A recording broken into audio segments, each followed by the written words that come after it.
코로나19 팬데믹으로 2년 이상 이어지던 사회적 거리 두기가 지난 18일 완전 해제됐습니다.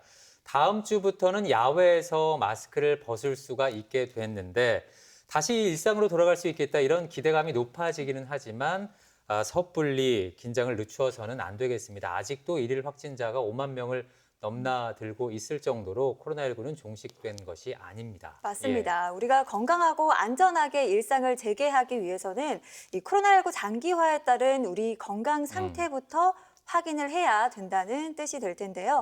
그래서 오늘 굿데이 초대석 이와 관련해서 이야기 나눠보도록 하겠습니다. 네, 도움 말씀 위해서 대구시 통합건강증진사업지원단 위원이시죠. 영남대학교 의과대학 예방의학교실 이경수 교수 모셨습니다. 교수님 어서 오십시오. 네, 반갑습니다. 반갑습니다. 네, 교수님 앞서 잠시 말씀을 드렸습니다만 이제 사회적 거리 두기가 해제가 됐고 지난 25일에는 이 코로나19가 1급 감염병에서 2급으로 하향 조정이 됐습니다. 이건 어떤 의미로 좀 보면 될까요? 예, 우리나라에는 이 법정 감염병을 68개의 감염병을 4군으로 구분해서 관리를 하고 있습니다. 패스트, 또 에볼라, 지금 이제 코로나19 등이 이제 1급 감염병으로 되어 있죠. 제가 질문을 하나 드려도 되겠습니까? 네. 혹시 이제 결핵이라든지 또 홍역, 또 콜레라 이런 감염병은 몇 급 감염병인지 혹시 아십니까? 2급쯤 되지 않을까요? 1.5급? 2, 3급? 예, 1.5급은 없습니다. 예, 맞습니다. 2급 감염병입니다. 그래서 이 생각해 보시면 결핵이라든지 홍역 또 이 콜레라도 상당히 이제 격리를 해서 치료를 해야 되는 또 이 진단한 의사는 24시간 이내에 신고를 해야 되는 이런 이제 질병입니다. 그래서 이 우리가 1급에서 2급으로 감염병이 이제 이 군이 변경이 됐다고 해서 완전히 무장 해제되면 안 된다 하는 말씀을 꼭 드리고 싶고요. 급이 변경된다 하더라도 계속 이제 격리 치료가 필요할 수도 있고 또 우리가 이 수칙도 계속 지켜야 되는 이런 상황이 당분간은 계속될 것이다. 이렇게 보는 것이 맞겠습니다. 긴장을 늦추어서는 안 된다 이런 말씀이신데 요즘 롱코비드 얘기도 나오고요. 길게 지금 후유증이 이어지기도 하고 코로나에 걸리지 않았더라도 건강상의 문제를 호소하시는 분들이 상당히 많이 있는데 그런 문제들은 어떤 것들이 있을까요? 우리가 세계보건기구에서 이제 건강을 여러 측면에서 정의를 하고 있습니다. 또 제가 질문을 하나 더 드리겠습니다. 굉장히 질문이 많은데. 건강은 어떤 측면의 건강을 우리가 이 정의를 하고 있는지 신체적 건강은 우리가 금방 아시고 계시는 거고요. 어떤 건강이 또 있겠습니까? 정신적 건강도 있어요. 정신적 건강. 사회적, 사회적 건강. 영적. 이거 좀 종교적인 말이다. 제가 이제 그래서 이 파넬을 좀 준비를 해 왔습니다. 우리가 이제 신체적 건강도 있고요. 말씀 주신 이제 정신적 건강, 사회적 건강, 또 이 세계보건기구 전문위원회에서는 영적 건강까지 이야기를 하고 있습니다. 그래서 아시다시피 신체적 건강은 이제 적절한 식사부터 시작해서 운동, 이 무병장수, 병의원 이용 이런 것들이 되겠고요. 정신적 건강은 스트레스, 우울, 불안 이런 것들이 되겠습니다. 사회적 건강은 지금 우리가 사회적 거리두기를 하면서 굉장히 이제 어려움을 많이 당했듯이 가족과의 생활, 또 이웃과의 만남, 또 직장과 학교의 생활, 이런 것들이 이제 사회적 활동과 사회적 건강이라고 말씀드릴 수 있고요. 또 이제 세계보건기구 전문위원회에서 이제 이렇게 권장한 영적 건강도 굉장히 중요한 건강이다 이렇게 이제 이야기를 하고 있습니다. 그 이제 종교 활동이라든지 영적인 안녕, 이런 다양한 건강을 정의를 하고 있습니다. 이번 이제 코로나19로 인해서 우리가 이런 이제 여러 측면의 건강을 지키지 못하는 상황이 생겼고 굉장히 이제 힘들고 고통스러운 상황들이 이제 지속되고 있다 이렇게 볼 수 있겠습니다. 저는 건강하면 정신적, 신체적인 문제만 생각하면 되는 줄 알았는데 이제 한 사람이 온전히 건강하다라는 생각은 이제 여러 가지 측면을 살펴봐야겠구나라는 생각이 들었습니다.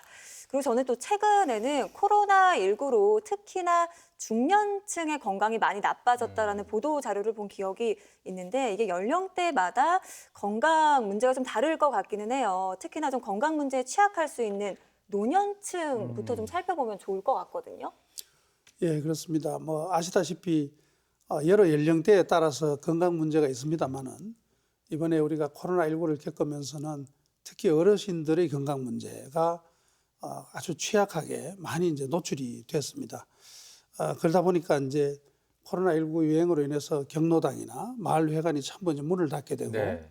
또 보건소의 여러 이제 건강 증진 프로그램이나 또 복지 지원 이런 것들이 이제 전부 이제 프로그램이 진행되지 않는 이런 상황들이 이제 생긴 것이죠. 그래서 또 이 통계에 보시면은 이 중등도 이상의 신체 활동 실천이 약 32% 정도 감소했고 네. 또 스트레스로 인한 이제 정신 건강 상담률이 약 45% 이렇게 증가하는 뭐 이런 양상들을 보이고 있습니다. 뭐 아시다시피 어르신들의 경우는 이 신체 활동이 감소하면 근력이 약해지게 되는데 그 네. 속도가 뭐 청소년들이나 또 중장년층보다는 훨씬 더 빠르게 진행되지요. 또 아시다시피 뭐 외로움이나 또 우울감도 훨씬 이제 강하게 느끼게 되는 이런 이제 문제들이 있기 때문에 아마 우리가 일상을 회복하면서 어르신들의 건강을 좀 더 열심히 챙겨야 되는 거 아닌가 하는 생각입니다. 네. 교수님께서 그래프를 보여주시니까 이게 직접 보잖아요, 저희가. 더 실감이 잘 나네요. 그러네요. 네. 근데 방금 말씀하신 우리 노년층뿐만 아니라 저처럼 뭐 혈기왕성한 뭐 청년이라든지 아니면 뭐 여기는 뭐 없습니다만 중장년층들도 아니 왜 김도희 씨를 보면서 여기는 없습니다만이라고 제가 하세요? 눈이 굉장히 정직하거든요. 그래서 보면서 네. 알겠습니다. 중장년층들 아니면 저 같은 청년들에게도 좀 적지 않은 영향을 미쳤을 것 같거든요. 예, 뭐 이 청년들도 이제 많은 이 건강 문제를 안았지만 뭐 노인뿐만이 아니고 중장년층의 경우도 특히 이제 직장 생활을 하거나 자영업자 분들이 이제 많은 건강의 뭐 이 부정적인 영향을 받았습니다. 이게 이제 서울에서 조사한 것입니다만 작년에 코로나19로 인해서 이제 중장년층의 건강 변화가 어떤가 하는 것을 통계로 이제 이렇게 내놓은 것이 있습니다. 신체 활동이 약 50% 이상 감소했고요. 고립감이나 우울감도 50% 이상 이렇게 증가했습니다. 그래서 신체적 건강뿐만이 아니고 이 정신적 건강도 굉장히 이제 부정적인 영향을 많이 미치게 됐다고 볼 수 있고요. 또 한 가지 주목할 만한 것은 직장인들의 경우에 비정규직이나 여성분들이 이제 코로나19로 인한 우울감이 2배 이상 더 많았다. 뭐 이런 것들이 이제 코로나19의 유행과 관련해서 중장년층의 이제 건강 영향이 되겠습니다. 근데 또 그런가 하면 저는 조카들을 볼 때 좀 안쓰럽더라고요. 마음 놓고 놀이터 한번 가기가 쉽지 않고 또 간다고 하더라도 코로나19가 또 익숙하다 보니까 스스로 마스크를 올리는 모습이 그렇게 안쓰러운데 이렇게 영유아들 그리고 혼란스러운 상황 속에서도 학업을 계속해야 했던 청소년들의 그 건강도 걱정인데 어떤가요? 우리가 뭐 엄청나게 경험을 많이 했죠. 네. 예, 뭐 우리 어린이집부터 시작해서 유치원 또 초, 중, 고등학교 학생들이 이 학교에 제대로 가지 못하고 온라인 교육을 통해서 집에 있으면서 여러 가지 이제 문제점도 있었죠. 건강의 문제도 많았고 그렇지만 이제 꼭 부정적인 효과만 있었던 것은 아니다 하는 거고요. 또 일부 조사에 의하면 가족 관계는 오히려 좀 좋아진 네. 측면도 있고 또 스트레스 인지율이나 우울감도 이제 좀 낮아졌다 이런 연구들도 실제로 있습니다. 방역 기준이 이제 완화됐을 때는 여가 활동도 좀 많아진 이런 측면이 있고요. 그렇지만 여전히 이제 학업 스트레스는 우리가 피해가기가 굉장히 어렵다. 또 이 학교 생활이나 사회에 대한 어떤 신뢰감, 친구 관계 이런 것들은 이제 자주 만나지 못하다 보니까 네. 좀 부정적인 영향이 많았다 이렇게 보고 있습니다. 예. 또 가정 내 폭력이나 학대 이런 이제 사례들도 많이 이제 보고가 되고 있어서 이 학생들이 이제 가족 내에서의 긍정적인 측면도 있지만 좀 부정적인 측면들도 있다. 또 아시다시피 비대면 교육으로 인해서 이 활동성이 떨어지게 됩니다. 비활동성으로 인해서 이제 비만이 이제 증가하게 되고 그래서 이제 보시다시피 여기에도 주 3일 이상 고강도 신체 활동 실천율은 이제 굉장히 떨어지고요. 네. 청소년 비만율은 한 9% 정도. 이게 이제 2019년 대비 2021년이니까 굉장히 짧은 기간 내에 비만율이 증가하는 이런 예. 현상들을 이제 보이고 있습니다. 알겠습니다. 그럼 연령별로 쭉 살펴봤는데 지난 3년 동안 전 세계적인 이제 팬데믹 상황에서 사회적인 변화들도 참 많이 있었거든요. 이제 긍정적인 것도 분명히 있었겠지만 부정적인 것들이 더 많았단 말이죠. 사회적인 변화들은 어떤 걸 들 수 있을까요? 예, 우리가 그 사회적 거리두기라는 이 개념이 2020년 대구 지역의 유행이라든지 경북 지역 유행 때만 해도 그 개념이 잘 정리가 안 돼 있었습니다. 그래서 이 사회적으로 이제 감염병이 유행하면서 사회 활동이 굉장히 이제 떨어지고 이러면서 이런 사회적 측면에서의 뭐 경제적 활동이라든지 또 이런 정신적인 건강 문제만 있었던 것은 아니고 이 의료 문화적인 이런 측면에서의 영향들도 있었습니다. 예를 들면 우리가 이제 백신을 많이 맞으시지 않습니까? 예. 네. 매년 이제 독감 백신도 맞고 또 어릴 때부터 백신을 많이 맞았는데 이제 이번 코로나19의 유행과 관련해서는 백신에 대한 굉장히 좀 부정적인 이런 인식들이 네. 이제 최근에는 더더욱 좀 확산되고 있는 이런 현상을 보이고 있습니다. 우리가 그전에 경험하지 못했던 백신에 대한 좋은 생각들이 조금 부정적으로 된 이런 측면들이 사회적으로는 있고요. 또 백신을 맞으면 사실 이상 반응은 많이 일어납니다. 혹시 여기 계신 분 중에 확열 예방 접종을 맞아보신 분이 계십니까? 그건 안 기억은 안 맞아봐요. 나요. 기억이 안 나서. 네. 예, 우리 아프리카나 또 이제 남미 지역에 방문을 하시면 확열 예방 접종을 맞고 가셔야 됩니다. 이 확열 예방 접종은 맞으신 분은 아시겠지만 맞고 나면 이상 반응이 대단합니다. 그래서 우리가 백신이 모두 이렇게 별 부작용, 우리 이상 반응이 별로 없다 이렇게 생각하시는 것은 정확하지 않을 수 있습니다. 그래서 굉장히 이상 반응이 강한 이런 백신들도 많고 이런데 이번에 이제 코로나19도 우리가 이상 반응이 별로 없을 거라 이렇게 생각하고 있었지만 이제 생각 외로 이상 반응이 굉장히 심한 분들도 계시고 이러면서 이제 백신에 대한 부정적인 생각들이 좀 확산이 된 부분도 있고요. 또 하나는 이제 건강검진이라든지 또 이 응급실 이용 이런 것들이 이제 큰 불편함이 없이 이렇게 되어 왔었는데 코로나19라는 감염병으로 인해서 이제 이게 굉장히 쉽지 않아지고 또 정기적인 검진도 하기 어려워지는 뭐 이런 현상들이 이제 건강과 관련돼서 사회적으로 이제 이번에 우리가 경험한 이런 현상들이라고 말씀드릴 수 있겠습니다. 네. 교수님이 말씀해 주신 것들을 포함을 해서 사실 뭐 안전하고 건강하게 일상에 돌아가기 위해서는 지역의 보건기관이나 복지시설의 역할도 굉장히 클 것 같거든요, 교수님. 예, 그렇습니다. 뭐 앞서도 말씀드렸지만 이 보건기관에서 보건소 등에서의 서비스나 또 복지 지원이 상당 부분 이제 제대로 하지 못하는 상황들이 생겼죠.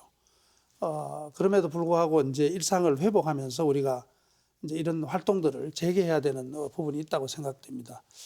혹시 우리나라에 고혈압이나 당뇨병을 앓는 분이 몇 명 정도 되는지 아십니까?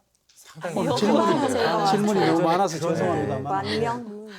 1,000만 명 정도. 와. 그래서 우리가 코로나19에 감염된 분들이 지금 뭐 1,500만, 2,000만 이렇게 넘어가고 있지만 만성질환을 가지고 있는 분들이 뭐 성인들의 경우는 3분의 1 정도가 됩니다.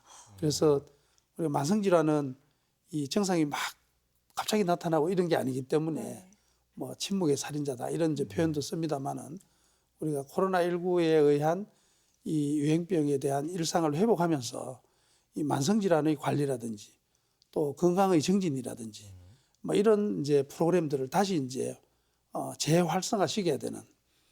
그래서 아마 보건소의 경우는 지금까지 전혀 경험해보지 못한 이런 어려운 이 시간을 위기 대응을 2년여 이렇게 해오고 있죠. 뭐 우리가 공무원들이 이렇게 고생을 하는 것을 거의 본 적이 없는데 그러게요. 예. 그럼에도 불구하고 이제 일상을 회복하면서 시민 건강을 보호하고 정진시키는 이런 일들을 다시 해야 되는 뭐 숙제가 우리에게 있다. 또 우리 보건 의료 분야의 종사자들이나 또 복지 분야의 여러 이제 전문가들이 시민 건강을 보호하고 또 복지를 정진시키는 일에 다시 최선을 다해야 되는 이런 과제가 우리 앞에 놓여 있다고 생각합니다. 예. 코로나19가 이제 주변에 워낙 많다 보니까 이제는 좀 알 것 같아요. 건강한 사람들은 그냥 감기처럼 지나가는데 문제는 역시 이제 건강 취약계층, 사회적 취약계층이 아닐까 싶은데 예. 이분들을 또 각별히 유의해야 될 것이 있겠죠.